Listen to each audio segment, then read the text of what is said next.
Buenas tardes, queridos auditores, les damos la bienvenida a un nuevo capítulo de nuestro programa llamado Sociedad Libre. El día de hoy me acompaña Manuel Villarroel y Rodolfo Arecheta. Aquí estamos para comentar las noticias de la contingencia regional y nacional. ¿Cómo estás, Manuel? Muy bien, Joaquín, muchas gracias. Un gusto estar con ustedes nuevamente. Rodolfo, ¿todo bien? Bien, todo bien, Joaquín. ¿Tú? ¿Bien? Sí, estuve como ausente hace 2 programas que no venía. No, sí. Falté los últimos 2. Sí, buena Así que acá poniéndonos al día. ¿Ah? Nada, que la introducción yo la había hecho antes y no me sale tan bien. Entonces. No sé. Yo llevo como 3 años ya, ¿no? Y dije que falta práctica acá. No. Bueno, hay noticias relevantes esta semana. Dentro de esa se fijó la fecha para formalizar al alcalde de Recoleta, Daniel Jadue, del Partido Comunista, por cohecho, fraude al fisco y otros delitos. Esto enmarcado en una denuncia que se hizo por parte de privados. Entiendo que se originó por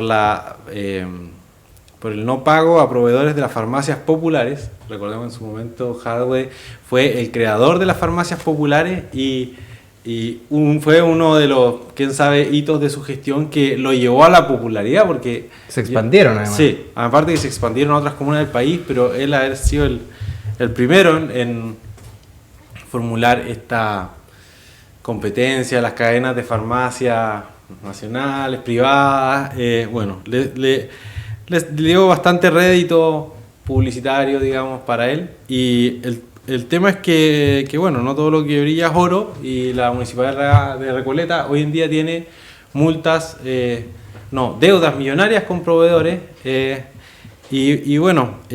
Cuando salieron las farmacias populares, yo siempre fui bien crítico en su momento y dije, ¿para qué? Si acá se supone que el problema es en el mercado de las farmacias hay competencia, ¿por qué tiene que haber una farmacia popular? ¿Por qué no se soluciona a través de Senabast? Porque etcétera, etcétera. Vamos a ver cómo funcionan, que también tienen que competir, tienen que pagar sueldos igual, tienen que tener químicos farmacéuticos igual, tienen que tener unas instalaciones, tienen que manejar inventario. ¿Qué tanto más eficiente puede ser una farmacia municipal que una farmacia existente, que aparte que tienen experiencia en el rubro? En fin, por lo menos en el caso de Recoleta, el problema fue que no les fue muy bien y quedaron debiendo. Y bueno, el Partido Comunista acusa que esto netamente por temas electorales, que este año electoral, que involucró a la Fiscalía como que estuviera interviniendo prácticamente en las elecciones. ¿Tú qué opinas al respecto, Rodolfo? Bueno, antes que todo, esto se veía venir, yo creo. Al final, uno si recuerda, no hay que irse tan lejos a la pandemia, que el alcalde Daniel Jadue salió con el tema del interferón, un medicamento que no había sido probado en humanos, cuya efectividad, o sea, sí había sido probado en humanos, pero no era efectivo contra el COVID.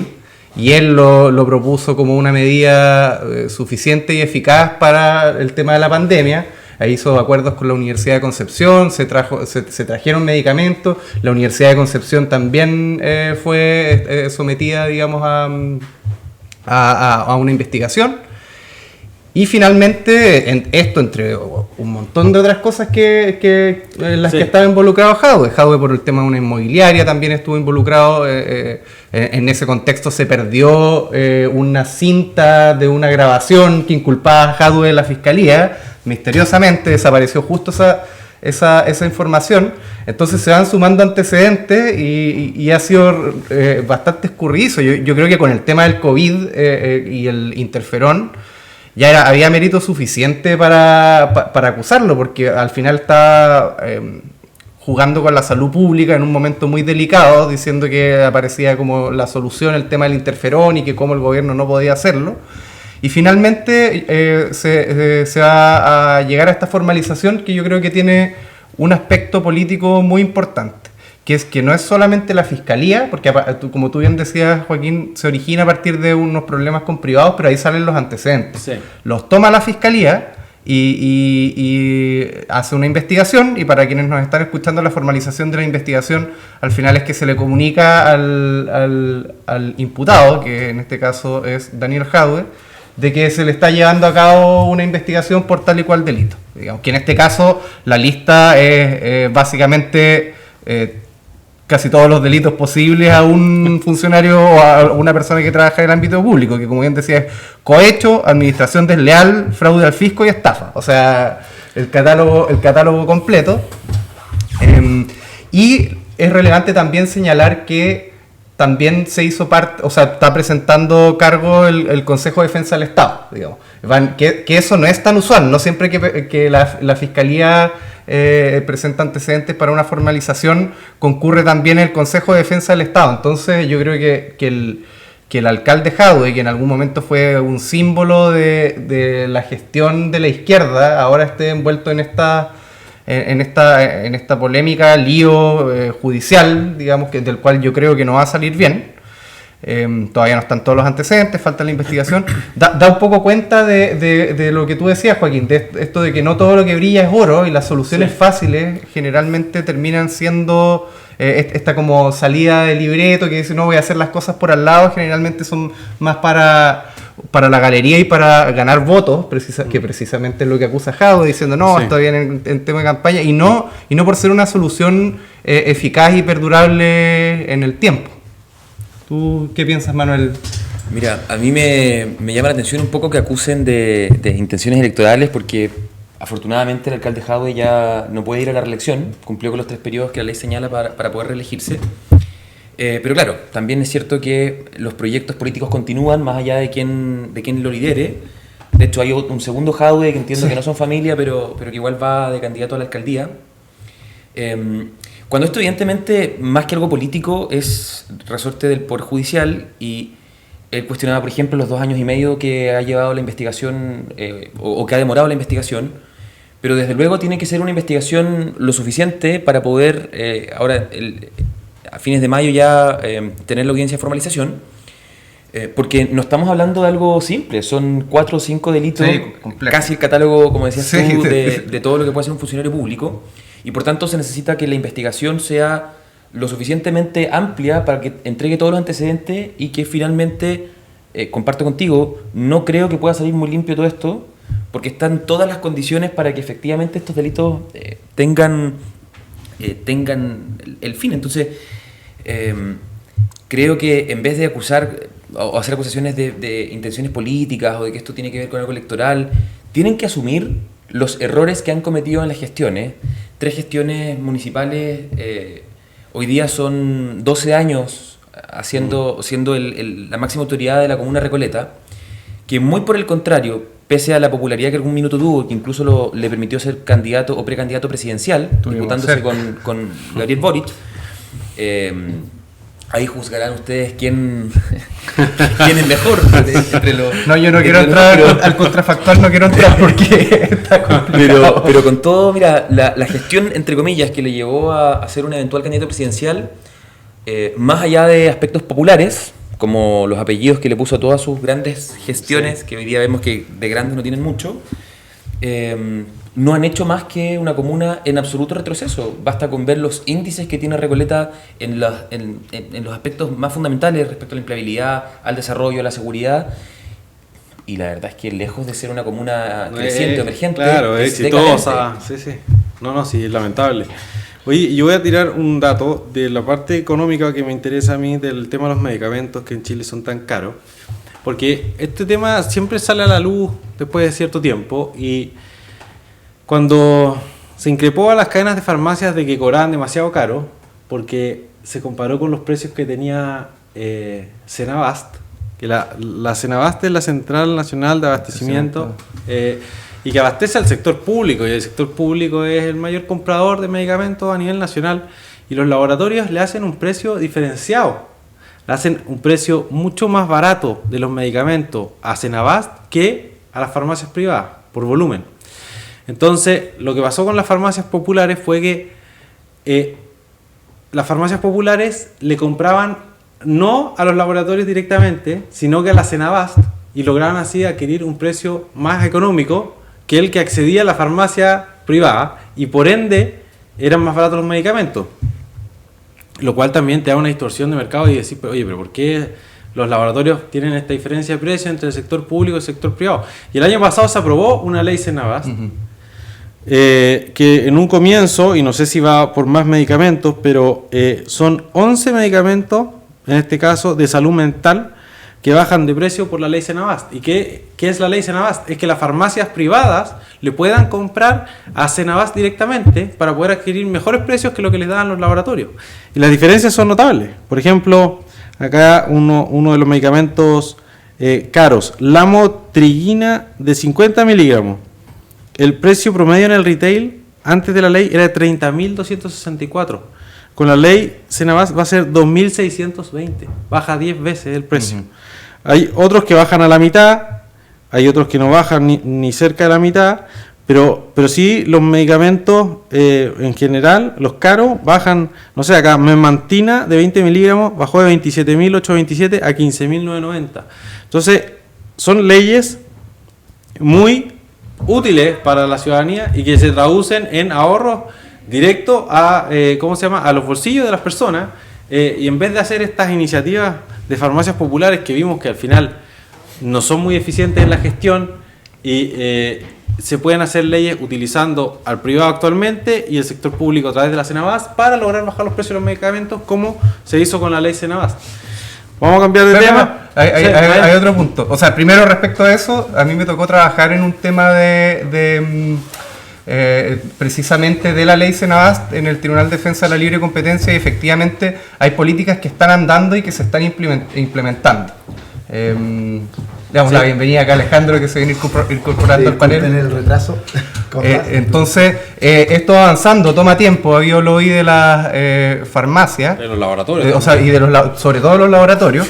Pero esto va avanzando. Pero yo quería decir quería hacer un paréntesis de algo que se dijo y que no ha tenido tanta pantalla, me parece, que fue el día de ayer, miércoles, que cuando el alcalde Jadwe sale increpando de alguna forma al fiscal nacional, acusando persecución política, y al presidente del Consejo de Defensa del Estado, por el mismo motivo, acusando persecución política, sale la ministra Vallejo y dice, respecto a estas declaraciones, que lo que entiendo es que el alcalde Jadwe plantea una sospecha, lo dice explícitamente respecto a un aliado del oficialismo, refiriéndose al presidente del Consejo de Defensa del Estado. O sea, a mí una declaración como esa me parece sumamente preocupante, porque lo que uno esperaría es que el presidente del Consejo de Defensa del Estado sea aliado de todos los chilenos y no de un gobierno un gobierno en particular. Esta declaración es muy preocupante porque de alguna forma deja entrever esta estrategia de cooptamiento institucional en la que está el gobierno aliado con, el Partido Comunista y el Frente Amplio, que es poner autoridades estratégicas en ciertos cargos de poder que son aliados de ellos, no aliados del país. Entonces, el Consejo de Defensa del Estado, disculpa, pero fue designado por Gabriel Boric. Fue designado por Gabriel Boric. Con más de 120 jueces a nivel nacional. Que es el mecanismo de designación que ha tenido tradicionalmente, pero acá no hay ningún sistema ni ninguna institución que funcione si es que uno está pensando porque alguien lo tiene que elegir. Pero el criterio que tiene que primar es la idoneidad técnica por sobre el color político, y acá se designó, como en muchas otras autoridades, como tú dices en el caso de jueces,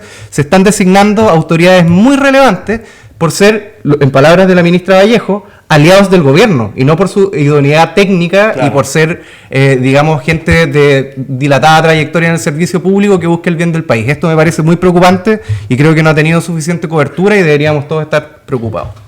Yo creo que una democracia no significa que solamente hayan elecciones.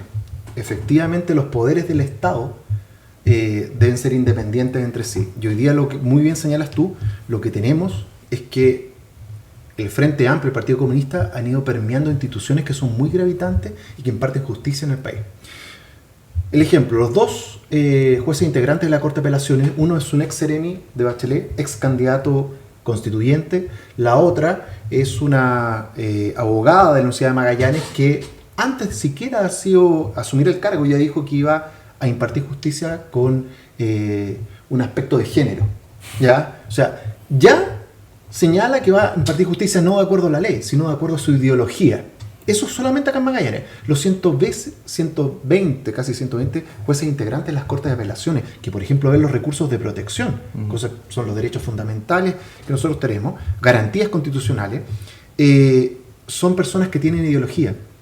El juez Urrutia, dicho por la misma izquierda, un operador político de izquierda, ahí lo escuchamos en el programa Sin Filtro, dicho por personas de izquierda, o sea, no es un juez, es un operador político de izquierda que no imparte justicia, imparte su ideología en los tribunales de justicia. El Tribunal Constitucional hoy día está altamente permeado por activistas de izquierda, no son abogados, son activistas de izquierda.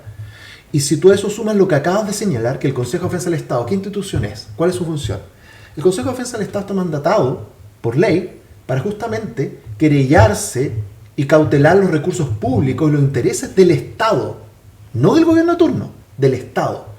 Y muchos de sus miembros actualmente, la mayoría, fueron designados por Gabriel Boric. Entonces, en el caso particular de Jadwe, que el Consejo de Defensa del Estado, el Consejo de Defensa del Estado presidido por alguien designado por Gabriel Boric, se haya querellado contra un alcalde comunista, es que el tema era una cosa que a todas luces no podían no hacerlo, ¿ya? Y no solo se crearon por un delito, sino si lo hablamos, o sea, el catálogo completo casi de corrupción lo tiene Jadwe, y querellado por un presidente del Consejo de Defensa del Estado designado por Gabriel Boric. O sea, el tema es, a todas luces, obviamente hay presunción de inocencia, pero para que esto lo haya hecho el Consejo de Defensa del Estado, un Consejo de Defensa del Estado que también está permeado por la izquierda, es que la cosa debe ser, pero realmente desatada la corrupción en este momento en Recoleta.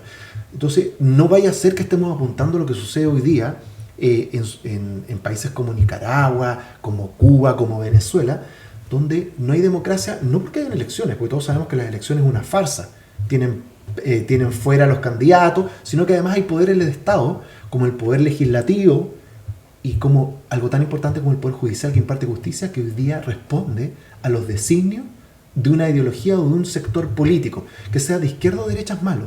Y hoy día, lamentablemente, los tribunales de justicia, el Tribunal Constitucional y el Consejo de Defensa del Estado, que tienen labores importantísimas a nivel nacional en temas asociados a la justicia, al Poder Judicial, están cooptados por la izquierda. Y eso es una realidad. Así es. Vamos a cambiar de tema. Se aprobó en el Senado el proyecto de Sala Cuna Universal. Este fue un proyecto presentado en el gobierno anterior y que lo bloquearon. Lo siguen bloqueando porque... Lo siguen bloqueando. Claro, se aprobó en el Senado recién. No, pero con votos en contra del oficialismo. Sí, no sé cuál es el problema. No, es que... ¿Cuál es la el problema es que, bueno, se aprobó en general y el problema que acusa el oficialismo es que hace un año y medio están diciendo que van a mandar indicaciones y no las han enviado. Al final les falta gestión, pues, entonces se está pidiendo, se aprobó en general y se sigue esperando que envíen indicaciones para saber recién qué es lo que consideran bueno o malo. Yo creo que esto entró en la pauta porque de alguna forma da cuenta de que hay poderes del Estado que siguen avanzando a pesar del gobierno, con proyectos que siempre pueden ser discutidos y cosas tan relevantes como la Sala Cuna Universal, que en este caso había una diferencia. Hay que ver el impacto económico para las empresas, sobre todo las pymes, pero había una diferencia que decía que el derecho solamente eran titulares de este derecho aquellas personas que trabajaran en una empresa donde había más de 20 mujeres. Sí. Esa era la discusión, acá se vino de alguna forma a universalizar y todavía no sabemos, o sea, a mí hay que ver el impacto económico de esto, pero si es que creemos realmente que hay que creemos que hay que igualar la cancha, la igualdad de oportunidades y sobre todo en el tema de mujeres, a mí me parece algo positivo que se empiece a discutir y obviamente el impacto económico se tiene que hacer con una evaluación pertinente de cuánto se le carga la mano a las empresas, cuánto no y cómo se paga, que es una de las piedras. Sí, o sea, ahí lo que se dice en el proyecto es que se establece un subsidio para las empresas, ¿cómo se llama? Para las pymes. Para las pymes. Porque si no, va a ser discriminatorio contra la mujer también.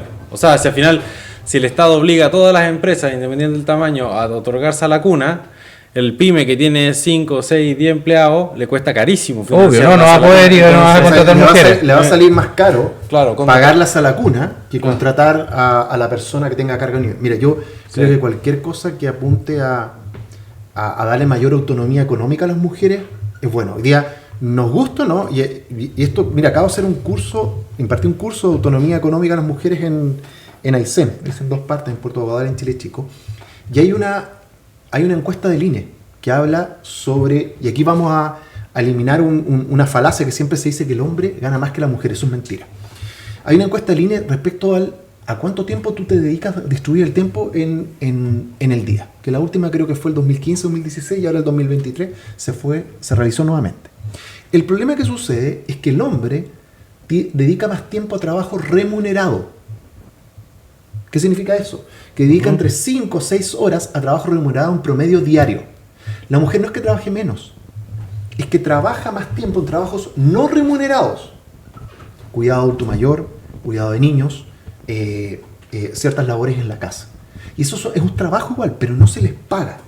Y esa es la razón por la cual la mujer tiene, bueno, que tú pescas todos los sueldos, los metes a la juguera y sacas el promedio, lo 10 por la cantidad de mujeres que hay en el país, dice que es un sueldo promedio más bajo. Pero no es porque las empresas les paguen menos.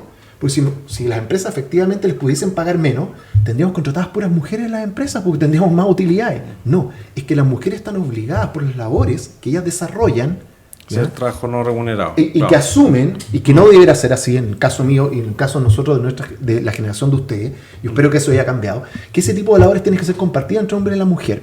Ya, vamos a ver si esto ha disminuido ahora el 2023 que se hizo la última encuesta. Pero la realidad es que a nivel nacional se dedican más tiempo, entonces están impedidas de poder acceder a trabajos, ¿cachai?, que sean remunerados, que sean pagados.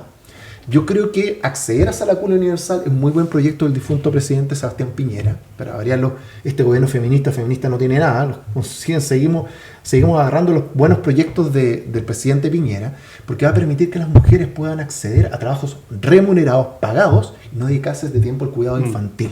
Entonces, cualquier cosa que apunta a que ellas puedan acceder a también tener trabajo remunerado, les va a generar mayor autonomía económica. Tenemos que ver cómo sigue la tramitación del proyecto y efectivamente lo dices tú, cuidado con el impacto que puede tener las pymes, porque no es lo mismo que una empresa que tiene 100 empleados pueda prestar este servicio, que de repente contrata a 2 o 3 personas adentro de la misma oficina y ahí le da cuidado infantil, a una pyme que tiene que salir a pagar 500, 600, 700 mil pesos en un jardín infantil para una persona. No le va a ser discriminatorio contra la mujer, al final va a ser efecto contrario, porque hoy en día no lo tienen que pagar y ahora si lo obligan van a pensar 2 veces si van a contratar mujeres que estén en edad que tener hijos. Es complicado, Manuel. Mira, para no redundar más en lo que ya han dicho y que estoy completamente de acuerdo, creo que también hay que hacer un llamado y una revisión a qué está pasando en nuestro Congreso, porque finalmente estas políticas, y me vuelvo un poquito de lo que hablábamos antes, de que el tiempo da la razón, el tiempo permite entender que estas campañas del terror, como se nos acusó durante mucho tiempo, no son tan del terror porque nos estamos pareciendo a países extremadamente corruptos de Latinoamérica respecto al caso de Jado y la municipalidad. Y ahora en tanto al proyecto del difunto presidente Piñera presentado en el gobierno anterior y que recién hoy día está viendo un poco de luces, el llamado a atención es a, bueno, ¿por qué razón estamos trabando permanentemente proyectos que fueron presentados en el gobierno anterior cuando la oposición, actual gobierno, era mayoría, y hoy día cuando en sus manos está la función de entregar las indicaciones respectivas para que esto salga a la luz y en el fondo tenga efectivamente este sentido feminista del que tanto apelan y de la igualdad y el proniño y bueno, yo siempre he creído que hay que ponerlos primero en la fila, pero como se cuelgan de los buenos proyectos anteriores, sorprende que no hagan más que solo salir en pantalla, atrapar el proyecto, no hacer las indicaciones respectivas, que no avance, y muchas veces eso pasa precisamente porque no quieren que se reconozca que buenos proyectos aprobados no han salido de su sector.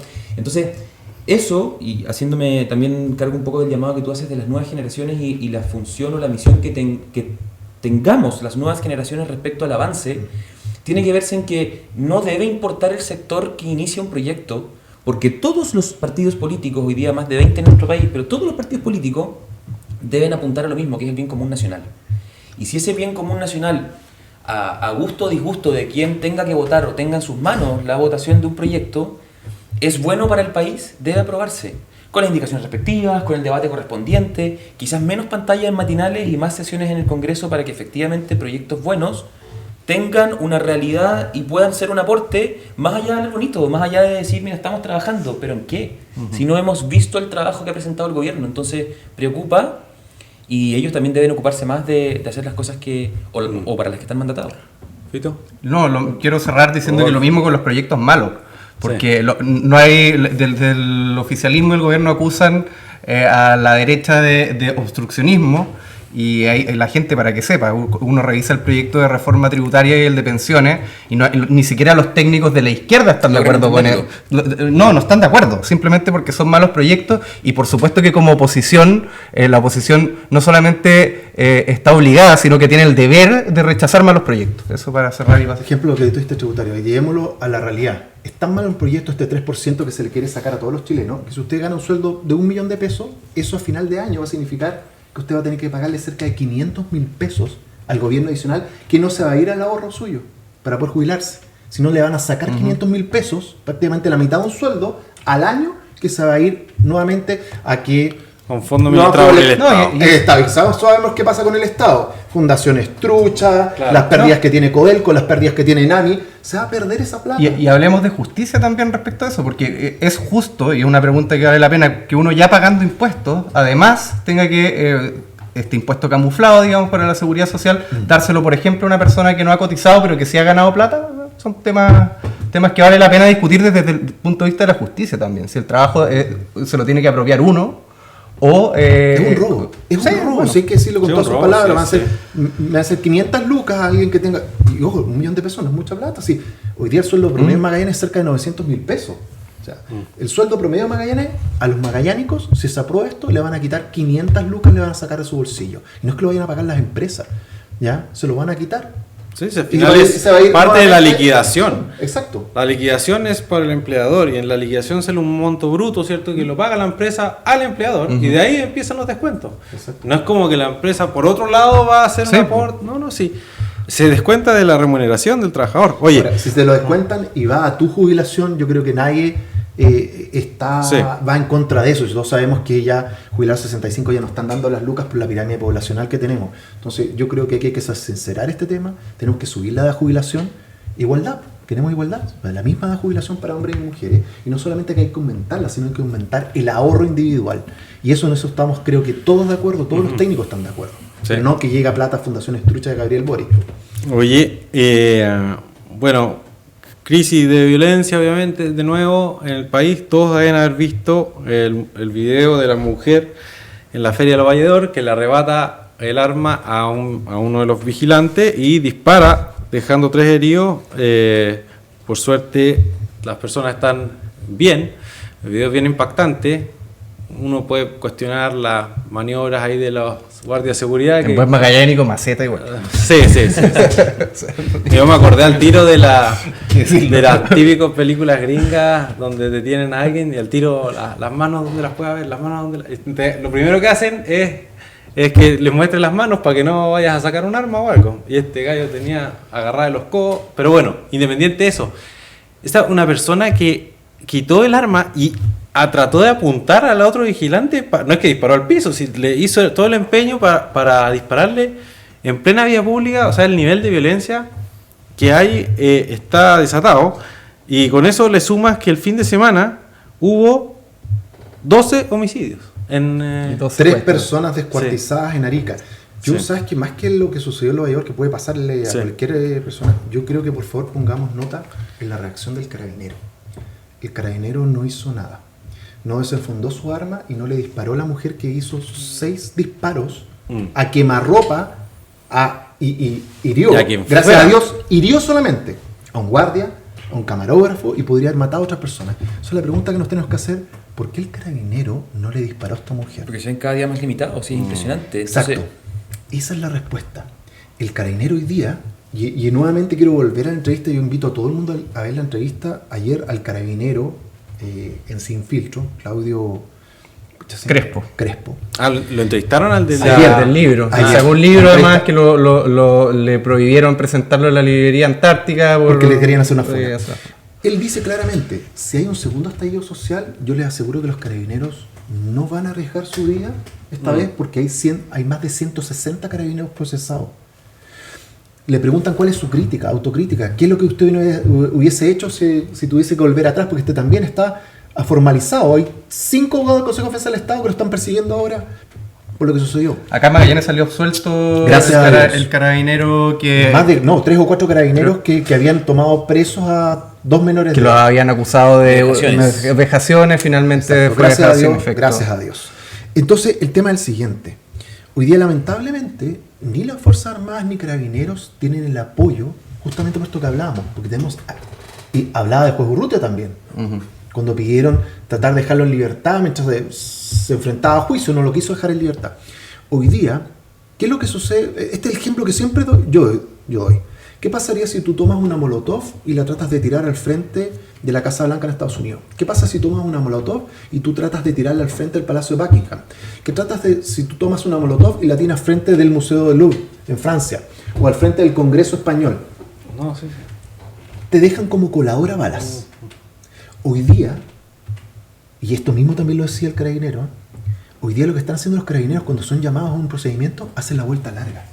Porque no quieren verse enfrentados a tener que hacer su arma de servicio porque saben que va a llegar después el Consejo de Defensa del Estado, el INDH, la ONG de los Derechos Humanos, etcétera, etcétera. Hoy día los carabineros están atados de mano. Y eso ha sido, muy bien lo que tú señalas al principio, un problema que tenemos en el Congreso.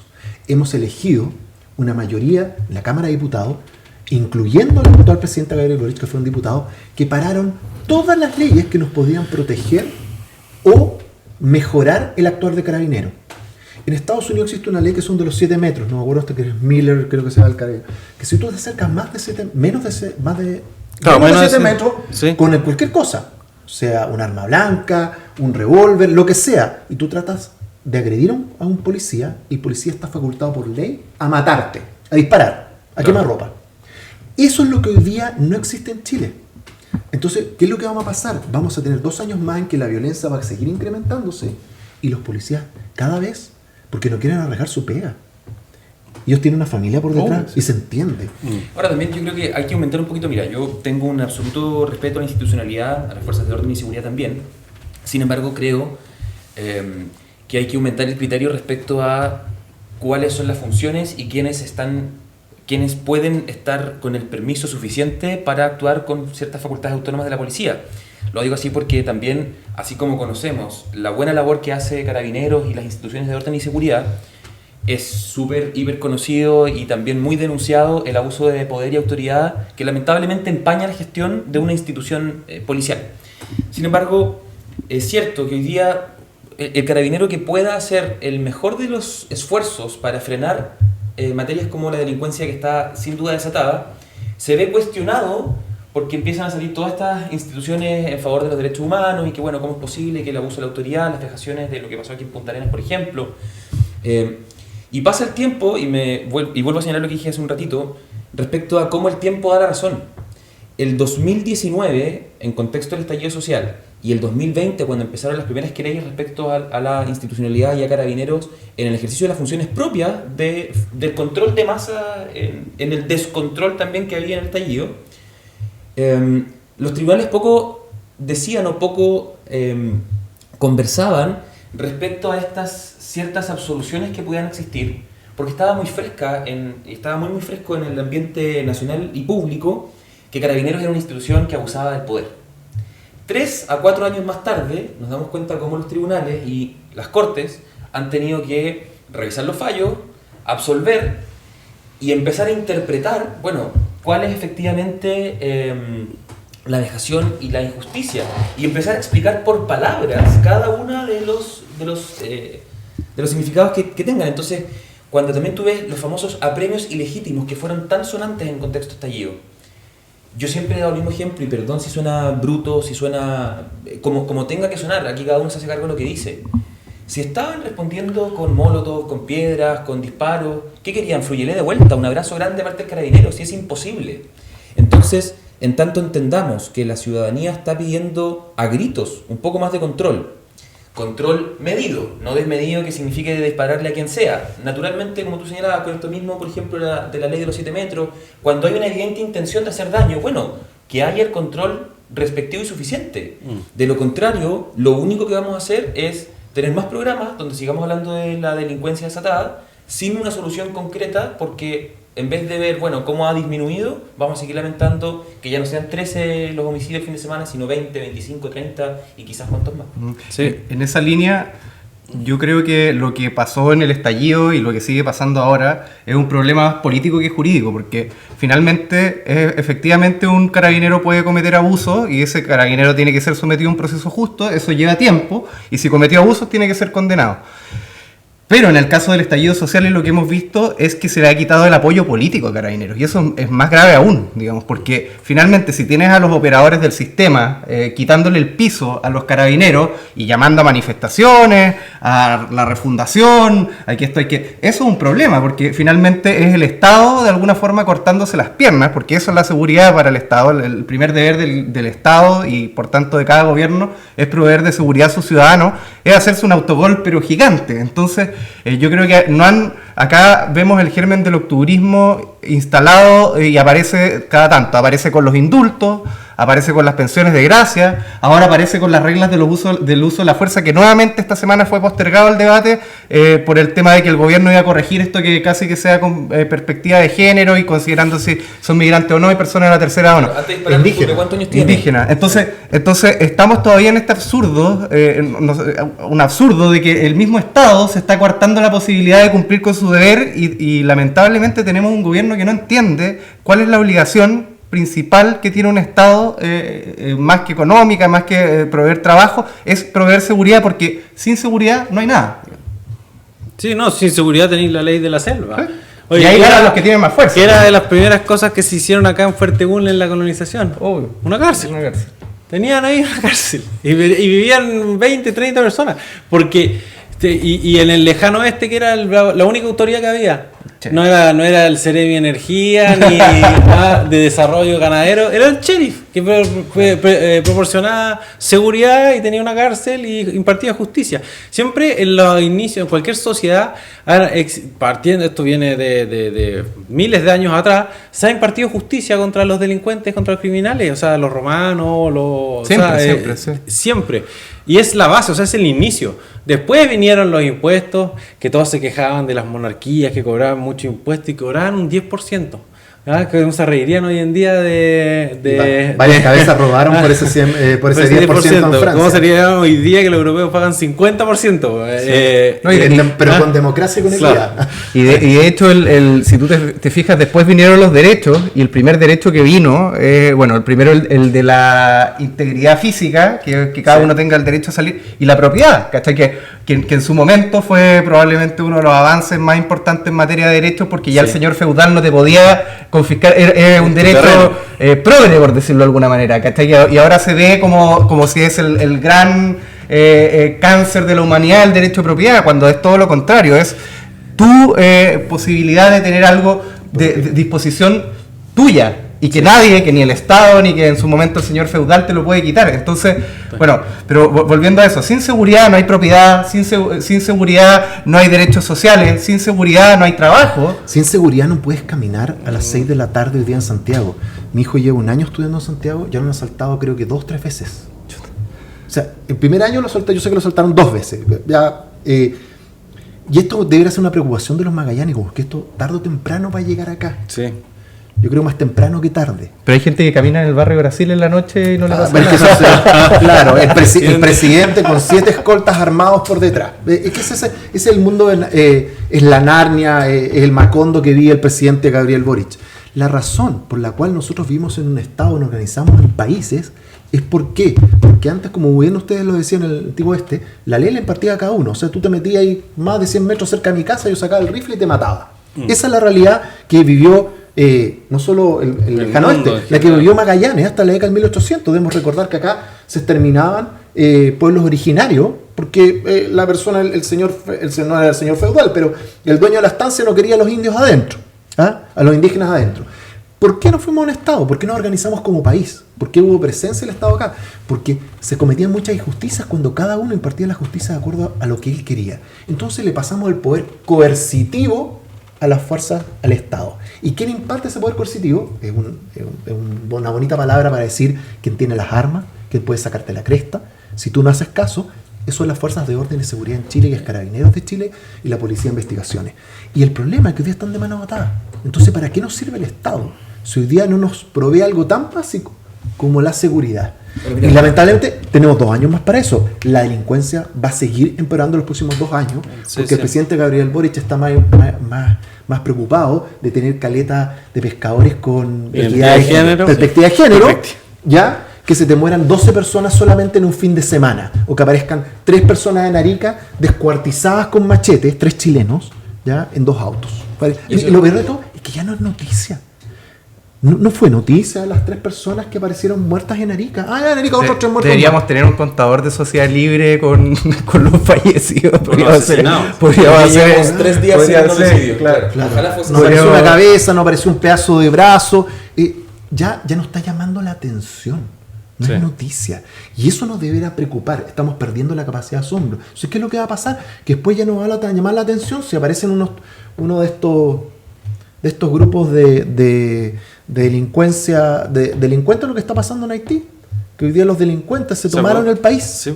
Bueno, y en Ecuador, que estuvieron cerca. Muy cerca de hacerlo. Y en Chile. Y en Chile en el año 2019. Sí. Pero mira, aparte, hoy día, por ejemplo, vemos como en materia de seguridad, la inseguridad, por su parte, ya no se proyecta a través de las encuestas, que pueden ser o no un índice, pero no se proyecta solamente en quién ha vivido situaciones de delincuencia y de inseguridad, sino que ahora está la pregunta de, bueno, ¿qué tan seguro te sientes respecto a la salida, a estar en la calle, etcétera? Entonces, mientras antes se medía solamente los índices en tanto hayas vivido situaciones de violencia previas, hoy día tenemos más de un 90% de inseguridad respecto a la salida.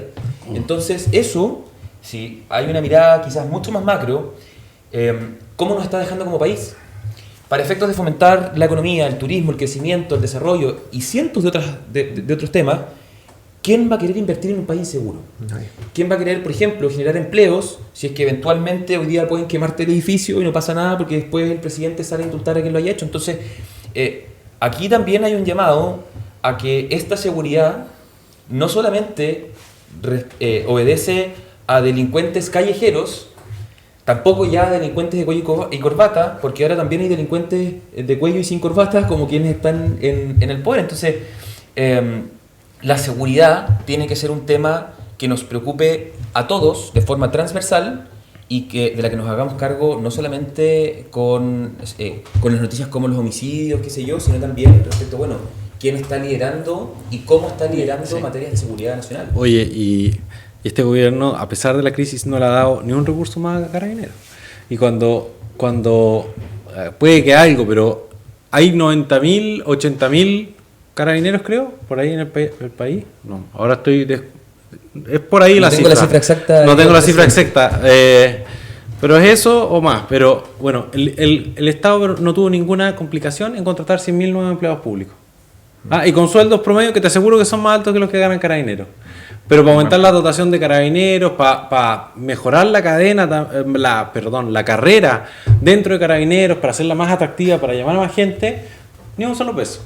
Y ahí tú dices, bueno, porque también esto de repente, estos problemas que se dan con Carabineros es porque los requisitos y la formación en Carabineros de repente no es lo tan completa como sería lo ideal que fuera, que quizás sería mejor que fuera más al nivel de la PDI que el nivel de Carabineros. No, y con distintos tipos de fuerza antidisturbio, fuerza antiterrorismo, si eso hay que hacerlo, pero eso requiere más plata, pues, no menos plata. Los países europeos se pelean por entrar a las policías, que son unas pegas espectaculares, los procesos de selección son súper exigentes, los gallos estudian, se preparan mucho, y tienen policías de primer nivel. Yo encuentro que Carabineros para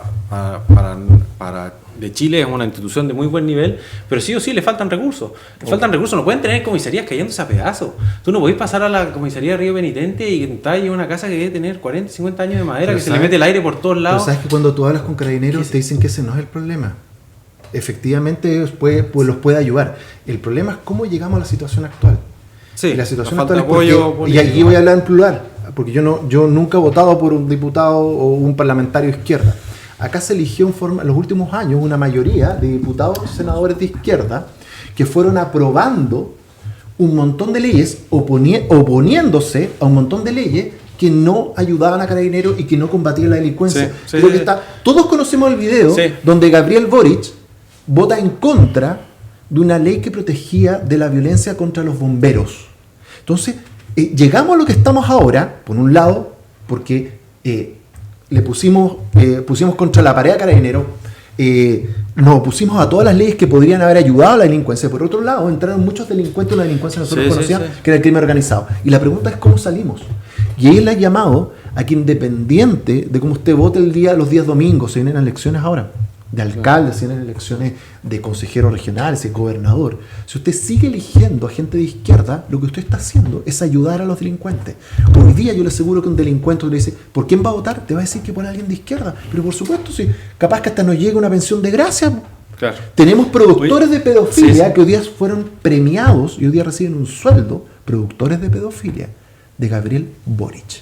Personas que hicieron videos pedófilos por Gabriel Boric. Y hoy día le paga usted con sus impuestos porque Gabriel Boric decidió pagarle una pensión de gracia a ese productor de pedofilia. Bueno, vamos a cambiar ahora de economía. Yo creo que alargamos la pauta, la vamos a tener que... Sí, por eso quiero tocar dos temas, así que vamos a pasar rápido este primer tema y después nos vamos a ir al tema de los gobernadores regionales. ¿Ya? Huachipato, Fito, Rodolfo, te quería dar la palabra tú has estado metido en el tema ahí, yo sé, y quería saber tu opinión al respecto de las declaraciones del ministro de Economía, que llamó a tener un poquito de rebeldía para revertir la crisis. A ver, es un tema súper difícil el de Huachipato, porque para los que no estén tan informados, Huachipato es uno de los principales productores de acero nacional, si es que no el principal, el único. La única refinería que iba quedando. Hasta hace un tiempo, hace varios años, ha venido perdiendo competitividad por el acero chino, que el acero chino está subsidiado por el gobierno chino, por tanto, viene con precios mucho menores. Entonces, ¿qué pasa? Las mineras a las cuales le vende productos particulares, que son estas bolas de acero y las barras de acero Huachipato, se las están comprando a los chinos, y eso ha hecho que Huachipato haya de alguna forma dicho que no puede seguir compitiendo en esas condiciones porque una empresa de afuera vende a menor precio. ¿Y qué pasa acá? Acá está el drama. Yo por un motivo de pega me ha tocado estar un poco encima de esto. Es que claro, se enfrenta a un drama humano importante en Huachipato, o sea, en la región del Biobío, porque hay 22.000 personas contratadas, que si se cierra la empresa son 22.000 familias. Y bueno, han habido protestas, ha ido el ministro Grau a la región, estamos acá también en Magallanes, no sé si vieron, yo pasé por la costanera, el ministro tiene otros problemas también porque se fueron a paro la gente de las empresas portuarias por promesas incumplidas del gobierno, está el paro en la región del Biobío, también están con temas con la ley de pesca con los pescadores, economía la verdad es que le está entrando agua por todos lados, y ahora hay que ver qué hacer con el tema de Huachipato, porque finalmente en Chile tenemos institucionalidad. Obviamente hay una cuestión que se llama dumping, que es cuando una empresa extranjera por motivos estratégicos o un estado extranjero baja el precio de sus productos para poder entrar a los mercados y competir a menor costo, y lo que trae como consecuencia en general que se destruye la industria, en este caso Huachipato, y eso es ilegal. En Chile y en varios países del mundo es ilegal, y en Chile tenemos una institucionalidad que es la Comisión de Distorsiones, que es la que dio de hecho cierta salvaguarda, que es ponerle un tipo de arancel específico a los productos chinos. No fue suficiente y estamos en eso, pues, pero se ha generado acá una situación que no es fácil de salir, porque si tú le pones ese arancel al producto chino, lo que pasa es que las mineras van a comprar productos más caros y vamos a perder competitividad en las mineras. ¿Qué pasa por el lado de las mineras? Tendrías que obligarlas a comprar el acero chileno, que es más caro, para que esto sea efectivo, porque si no comprarían acero, dejarían de comprar acero chino quizás, pero podrían comprar el argentino. Entonces, hay todo un problema acá, y yo creo que acá la crítica quizás al gobierno ha sido que este problema lleva muchos años y era algo totalmente anticipable. Yo creo que de la forma, ahora se está haciendo de la peor forma posible, con un shock muy grande de empleo de 20.000 personas, que son 20.000 familias en Huachipato, que dicho sea de paso, yo escuchando al gobernador de la región del Biobío, dijo que por este lado tenían el tema de la industria y que por el otro tenían el récord de ser el sistema de evaluación de impacto ambiental que más se demoraba en el país, y que no tenían ningún proyecto grande ingresado al sistema de evaluación de impacto ambiental tampoco. Entonces, está esto de la mano, si quizás estuviésemos con un crecimiento un poco más pujante y hubiesen alternativas de industria en Biobío, esto no sería tan grave, pero en el contexto donde se celebra un crecimiento del 0,2, que ahora el IPOM dijo que las proyecciones habían mejorado un poco, la bicicleta que se necesita cualquier país para andar está detenida, pues. ¿Y qué pasa cuando uno deja de pedalear? Que en este caso la economía se cae. Entonces, situación difícil tiene el ministro de Economía por el tema de Huachipato, por el tema de las pesqueras, por el tema de los portuarios. Pareciera que la inacción finalmente se ha tomado ese ministerio y que están tratando de atajar los goles por todos lados con decisiones que son sumamente complejas. Complejo, sí, es complejo. Oye, a nivel regional, disculpa, pero salió una noticia esta semana donde, y me llamó mucho la atención, y quiero ser bien crítico de los medios regionales, dice, Ciudadanía presenta 500 observaciones al proyecto eólico Faro del Sur. Ciudadanía, eran una organización de 80 personas. En Magallanes viven 170.000. Entonces, por eso, que digan por qué se presta para decir ciudadanía. La falta de precisión de los medios debería ser grupo de personas. Grupos de presión. Sí, ONG ambientalistas, hay que decirlo. Sí. ONG ambientalistas que están financiadas por grupos económicos norteamericanos. A ver, este tema yo lo mencioné hace cerca de 2 años o 3 años atrás, en una columna que publiqué en el diario El Pingüino que se llama La nueva injerencia extranjera. Te voy a dar un ejemplo de lo que hacen respecto a esto. Lo que hacen ONG extranjeras, que son empresas norteamericanas, es que meten muchas lucas en universidades. En la Universidad Austral metieron cientos de millones de pesos para que la Universidad Austral hiciera el plan de manejo de la riesgo, que hay una reserva que se llama, tiene un nombre X, creo que era Cahuéscar, que no sé, mal no recuerdo, que ahora quieren que sea Parque Nacional.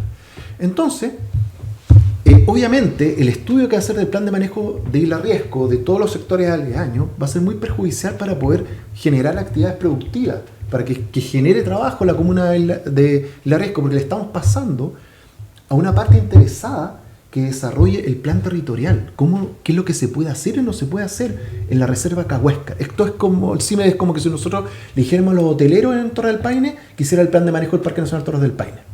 Es una parte interesada, no la pueden redactar. Y aquí lo que teníamos era la Universidad Austral, altamente financiada por estas ONG extranjeras conservacionistas, Tonkin, Pew, etcétera, etcétera, que le pasaban lucas. Le traspasaban lucas a la Universidad Austral para que incluso empezaron a contratar a exfuncionarios de CONAF para hacer estos estudios acá. Y ahora lo mismo está sucediendo. Hay ONGs que están siendo financiadas ¿ya? por capitales extranjeros para que hagan estas observaciones y paren los proyectos de hidrógeno verde en Magallanes. Sí. Ya, esa es la realidad, no es la ciudadanía magallánica. Yo no sé si alguien que nos está escuchando en este momento hizo alguna observación, pero si yo te aseguro, bajo las observaciones son puras ONGs conservacionistas que quieren parar los proyectos de hidrógeno verde acá. Es un derecho, ellos lo pueden hacer, pero llama la atención que sean 500 observaciones. Y eso es una forma de retrasar los proyectos. Entonces lo que va a pasar es lo que sucede en todas partes, la gente ya se aburre. Hoy día hay un estudio que dice que para, por ejemplo, desarrollar un proyecto minero, tú tienes que demorar en permisos, solamente en permisología, evaluación ambiental, permiso, etcétera, etcétera, 12 años.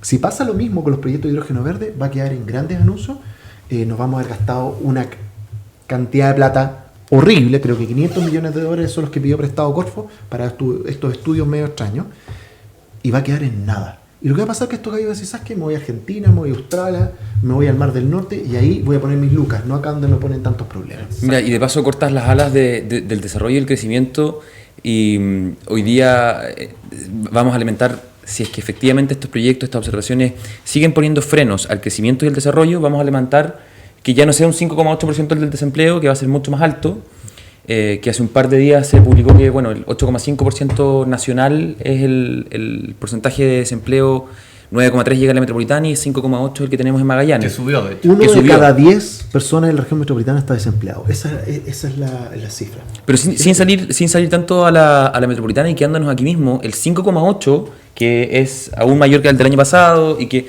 o sea, con estos mismos frenos que son medioambientales, en el entendido, y quizás también aquí podemos estar todos de acuerdo, todos queremos que haya una protección medioambiental, ¿de acuerdo? Pero tú lo señalabas en la mañana, hay un disfraz, en otro programa, hay un disfraz medioambiental gigantesco respecto a que no, mira, esto es cambio climático. pero no pasa en otros lugares teniendo las mismas condiciones. Es súper importante proteger el medio ambiente por anga o manga, y finalmente lo único que haces con esta protección medioambiental desmedida y que solo obedece a intereses de algunos particulares bajo titulares de ciudadanía, siendo 80 personas, no la ciudadanía, es que, como muy bien lo señalaba recién, las empresas digan, mira, ¿sabes qué? Frente a todas las imposibilidades que existen para el desarrollo que queremos aportar en un país determinado, nos vamos al más cercano, nos vamos a la vereda del frente. Dos ejemplos concretos. Que se quiera declarar, por ejemplo, algún apueto como humedal urbano, va a implicar que esos más de 10 hectáreas que se querían realizar para hacer más de 1000 viviendas acá en Magallanes, se van a atrasar 3 años. Porque si tú estás cerca, cualquier proyecto esté cerca de un humedal urbano, tienen que ingresar al sistema nacional de impacto ambiental. Y si son 1000 viviendas, va a tener que hacer un estudio de impacto ambiental. El camino Vicuña-Yandegaya, por el cual queremos unir a Puerto Williams, estuvo parado 18 meses, porque se está haciendo dentro de un parque nacional. Ahora quieren poner Cabo Frogua como un parque nacional. ¿Qué va a significar? Que si queremos hacer un camino hasta donde termina Sudamérica continental, nos vamos a demorar solamente por estudios medioambientales, etcétera, etcétera, 3, 4, 5 años adicionales. Esa es la repercusión que tiene el excesivo conservacionismo, que muy bien tú señalas. Yo no estoy en contra de que tengamos reservas, parques nacionales, pero cuidado, 60% del territorio de Magallanes está protegido. Está en alguna de estas tipologías. Sí, y que los pocos asentamientos humanos que hay en la región, que ocupan una superficie que es ser el 0,01% o menos de la región, y pongan trabas para hacer el desarrollo urbano incluso. Y te retrasan la conectividad con el camino Vicuña-Yandegaya. Todavía dependemos de un ferry 36 horas para llegar para llevar mercadería allá. No hay transporte terrestre, es carísimo llegar. El tema medioambiental está desbocado, a mi juicio. Yo soy un fanático de la naturaleza. Sí, la permisología está totalmente fuera de todo parámetro. Yo soy fanático de la naturaleza, hago muchas actividades afuera y todo. Trekking, conozco la región prácticamente completa. Pero o sea, acá estamos hablando de superficies ínfimas, superficies que han, por ejemplo, todos los proyectos de hidrógeno verde se van a hacer sobre superficies que llevan más de 150 años de ganadería, o 100 años o más de ganadería. Son praderas totalmente dañadas por la ganadería. Ya ahí queda poco de lo que era originalmente. Y aún así están trabando la pelota, y durante 100 años, 150 años, nadie se preocupó de la pampa. Nadie.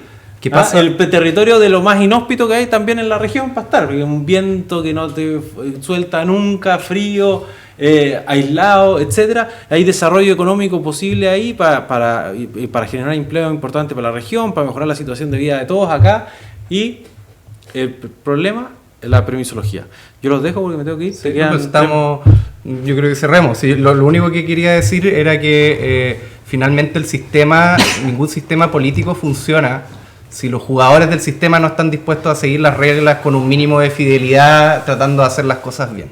Entonces volvemos al tema de seguridad. Si tú no quieres, estás en contra de la seguridad o del tema del orden público o de carabineros, no va a funcionar. Si tú estás en contra de cómo funciona el sistema político, que el Partido Comunista y el Frente Amplio creen que esto es una democracia burguesa, que de alguna manera hay que revertir y establecer la dictadura del proletariado y toda esta la cacha de la espada que hemos visto cómo ha resultado en otros lados, no va a funcionar. Esto no va a funcionar si es que no creemos que en un Congreso tiene que haber equilibrio de poderes, frenos y contrapesos. No va a funcionar si estamos poniendo al activista a presidir al Consejo de Defensa del Estado. No va a funcionar si ponemos activistas medioambientales a instituciones medioambientales que tienen que funcionar, porque tenemos que tener cuidado con el medio ambiente, pero equilibrarla también con el desarrollo económico. Entonces, cuando uno va minando y no tiene una actitud, y esto es un comentario político, porque tenemos problemas institucionales, pero también, sobre todo políticos, de que tenemos jugadores de este juego, por llamarlo de alguna manera, que no creen en las reglas que tenemos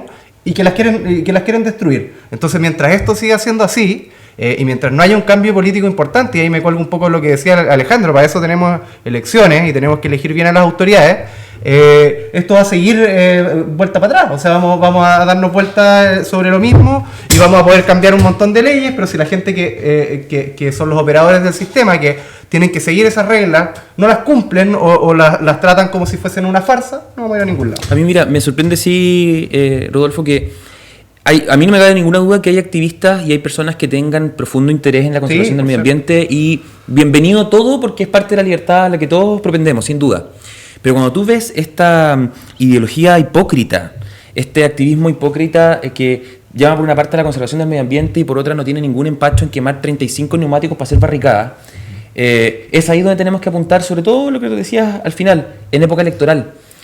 Quien vaya a pedir el voto, quien tenga intenciones de tener un cargo u otro, y que se disfrace de ONGs, que se disfrace de instituciones en pro del medio ambiente, de fundaciones o qué sé yo, bueno, transparentemos, pidamos un poquito más de información y veamos de dónde viene este activismo y este interés en relación a la vida que llevan, porque finalmente muchos de estos activistas solo son, perdóname si suena feo o no, pero activistas de cartón, o sea, son personas... Operadores políticos. Mira, sabes que hoy día tenemos declarado emergencia medioambiental en Magallanes por el cambio climático y todos estos temas. Pero el gobernador no tiene ni un problema de comprarse un vehículo de 40 millones de pesos que no tiene ni una certificación medioambiental. Yo le dije, ¿por qué no estamos comprando autos híbridos?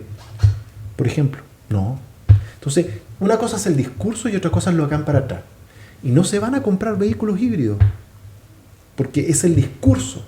Y ese discurso es nada más que para poder financiar a estas ONG, para poder financiar más estudios. Para darle visibilidad a grupos pequeños y que después puedan tener un salto electoral más alto, si finalmente... Eso es. Pero si el tema de las fundaciones, si uno mira políticamente, más allá de lo jurídico, el eje es ese, que hay platas públicas que se están yendo a financiar activistas políticos y operadores, eso, con la plata de todos, y que hacen campaña al mismo tiempo. Entonces, ese es el gran problema. Oye, estamos en la hora. Muchas gracias, Manuel, muchas gracias, Alejandro, se fue Joaquín. Bueno, los dejamos invitados al próximo capítulo de Sociedad Libre. Que estén muy bien. Muchas gracias.